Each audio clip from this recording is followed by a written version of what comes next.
السلام علیکم dear learners, کیسے ہیں آپ سب؟ امید کرتی ہوں کہ ٹھیک ٹھاک ہوں گے اور خیریت سے ہوں گے۔ میں ہوں آپ کی آن لائن ٹیچر، اور جیسا کہ ہم سب جانتے ہیں کہ 9th کلاس کا سلیبس ٹوٹلی چینج ہو چکا ہے، اور ہم 9th کلاس کے اردو کی جو بک ہے اس کا پہلا یونٹ ہے حمد۔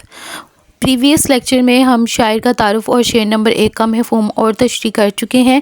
آج کے لیکچر میں ہم شعر نمبر 2 کا مفہوم اور تشریح سمجھنے کی کوشش کریں گے۔ تو پہلا شعر ہے: ہر سحر پھوٹتی ہے نئے رنگ سے، سبزہ و گل کھلے سینہ سنگ سے، گونجتا ہے جہاں تیرے آہنگ سے، جس نے کی جستجو مل گیا اس کو تو، اے خدا اے خدا۔ ڈیئر لرنر، یہ ہے حمد کا شعر نمبر 2، اور ہم 1 بائی 1 اس کے ہر مصرع کی تشریح کریں گے تاکہ کانسیپٹ جو ہے وہ کلیئر ہو جائے۔ تو سب سے پہلے ہر صبح پھوٹتی ہے نئے رنگ سے، تو اس کا مفہوم کچھ اس طرح سے ہوگا کہ ہر صبح جب طلوع ہوتی ہے تو اپنے ساتھ نئی تازگی، نئی امید اور نئے خواب لے کر آتی ہے۔ زندگی میں ہر دن ایک نیا موقع ہے جس میں انسان اپنے مقاصد کی جانب بڑھ سکتا ہے۔ یہ مصرع زندگی میں ہر نئے دن کی تازگی اور امید کی علامت ہے۔ ہر صبح اپنے ساتھ نئے مواقع اور خواب لے کر آتی ہے، جو یہ ظاہر کرتا ہے کہ مایوسی کے بعد بھی نیا آغاز ممکن ہے۔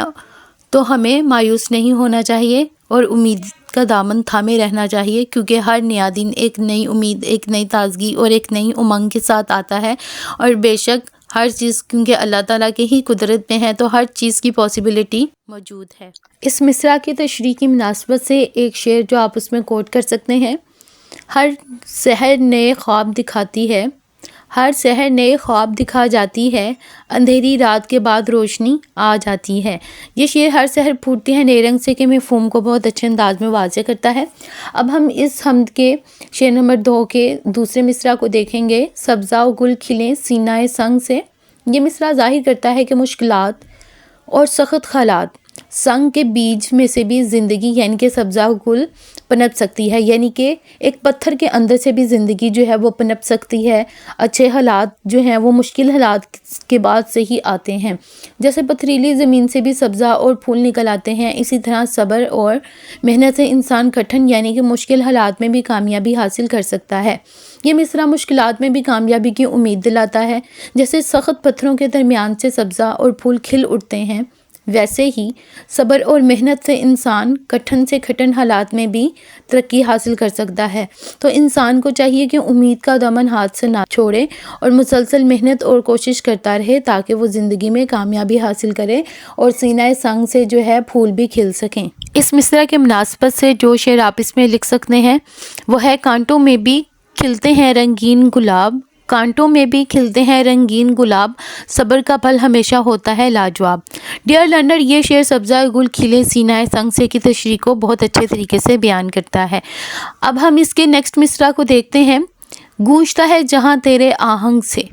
یہاں تیرے سے مراد خدا تعالیٰ کی ذات ہے، اور کائنات میں جو نظم، توازن اور حسن ہے وہ سب خدا کی تخلیقی آہنگ یعنی کہ موسیقی کی بدولت ہے۔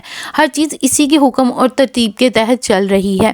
آہنگ یعنی کہ ترتیب اور سلیقہ۔ مصرع اس کائناتی نظم و ضبط کو بیان کرتا ہے جو خدا کی قدرت سے قائم ہے۔ ہر ذرے میں اس کا آہنگ اور توازن جھلکتا یعنی کہ نظر آتا ہے۔ ڈیئر لرنر، یہ جو کائنات ہے اس کی ہر چیز خدا تعالیٰ کے وجود کی گواہی دیتی ہے، اور اس کا جو نظم و ضبط ہے وہ اللہ تعالیٰ کے علاوہ کوئی اور قائم نہیں رکھ سکتا، اور اس کے ہر ذرے سے اس کے نظم و ضبط کی جھلک نظر آتی ہے۔ اب یہ جو مصرع ہے یہ اس شعر کو بہت صحیح طریقے سے بیان کرتا ہے: ٹند پرند میں ہے تیری پہچان، زمین و آسماں تیری قدرت کی زبان۔ اب نیکسٹ مصرع جس کی تشریح ہمیں کرنی ہے وہ ہے: جس نے کی جستجو مل گیا اس کو تو، سب کا تو رہنما۔ دیکھیے، جو شخص سچے دل سے خدا کی تلاش کرتا ہے اور اپنی زندگی میں بھلائی اور حق کا راستہ اختیار کرتا ہے، وہ بالآخر خدا کی قربت حاصل کر لیتا ہے، کیونکہ خدا ہی سب کا سچا رہنما ہے، اور ہمیں زندگی میں صرف خدا تعالیٰ کی ہی رہنمائی درکار ہوتی ہے، کیونکہ اس کے علاوہ کوئی بھی ہماری اچھے طریقے سے اور سچے طریقے سے رہنمائی نہیں کر سکتا، کیونکہ اس کا دکھایا ہوا راستہ ہی حق اور بھلائی کا راستہ ہے۔ اللہ خدا کی قربت اور رہنمائی کے وعدے کو بیان کرتا ہے کہ جو شخص سچے دل سے حق کی تلاش کرتا ہے وہ بالآخر خدا کو اپنا رہنما پا لیتا ہے، کیونکہ خدا تو شارک سے بھی زیادہ قریب ہے اور انسان کے دلوں کے تمام رازوں اور بیدوں سے واقف ہے۔ تو جو انسان اللہ تعالیٰ کی طرف رجوع کرتا ہے اور سچے دل سے اس کی قربت کا خواہشگر ہوتا ہے تو اللہ تعالیٰ بھی اس کو جو ہے وہ سچا اور سیدھا راستہ دکھاتا ہے۔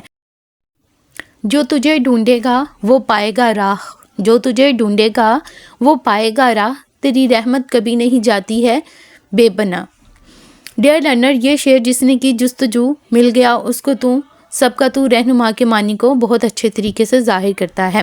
آخری مصرع اے خدا اے خدا، یہ مصرع بندگی اور عاجزی کا اظہار ہے، جہاں انسان اپنے خالق کو پکارتا ہے اور اس کی رہنمائی کا طلبگار ہوتا ہے، یعنی کہ انسان سیدھے راستے کی تلاش میں اپنے خدا کو پکارتا ہے کہ وہ اس کو منزل دکھا دے، اس کو حق راستہ دکھا دے۔ اوور آل کلیکٹیولی یہ جو پورا شعر ہے اس کا مفہوم ہم سمجھنے کی کوشش کرتے ہیں کہ یہ اشعار زندگی کی جد و جہد، امید اور خدا کی رہنمائی کی اہمیت کو اجاگر یعنی کہ ظاہر کرتے ہیں، جو ثابت کرتے ہیں کہ سچی کوشش اور خدا پر بھروسہ ہی کامیابی کا راستہ ہے۔ یہ اشعار ہمیں سکھاتے ہیں کہ زندگی میں ہر دن نئی امید لے کر آتا ہے، مشکلات کے باوجود کامیابی ممکن ہے، اور اگر ہم خدا کی طرف سچے دل سے رجوع کریں تو وہ ہماری زندگی کو صحیح سمت میں لے جاتا ہے۔ تو ڈیئر لرنرز، ان اشعار کا مطالعہ کرنے سے ہمیں سمجھ آتا ہے کہ زندگی کا ہر نیا دن ایک نئی امید لے کر طلوع ہوتا ہے، اور زندگی میں مشکلات کا سامنا تو انسان کو کرنا پڑتا ہی ہے، لیکن اگر ہم خدا تعالیٰ کی ذات سے رجوع کرتے ہیں تو ہمیں ضرور اس کا کوئی نہ کوئی حل مل جاتا ہے، بس ہمیں اللہ تعالیٰ کے ساتھ جڑے رہنے کی کوشش کرنی چاہیے۔ ڈیئر لرنرز، ان اشعار کی اچھے طریقے سے تشریح اور وضاحت کرنے کی کوشش کی گئی ہے۔ اگر آپ کو ان اشعار کی تشریح کے اچھے طریقے سے سمجھ آ گئی ہو تو امید ہے کہ آپ اس کو اپنے الفاظ میں لکھنے کے قابل ہو گئے ہوں گے، اور اگر آپ کو یہ ویڈیو لیکچر پسند آیا ہو تو اس کو لائک کریں، کمنٹ کریں، اور اگر آپ نے چینل کو ابھی تک سبسکرائب نہیں کیا تو اسے سبسکرائب بھی کر لیں تاکہ نیو آنے والے ویڈیو لیکچرز آپ کو ملتے رہیں اور آپ کو کسی قسم کی پرابلم کا سامنا نہ کرنا پڑے۔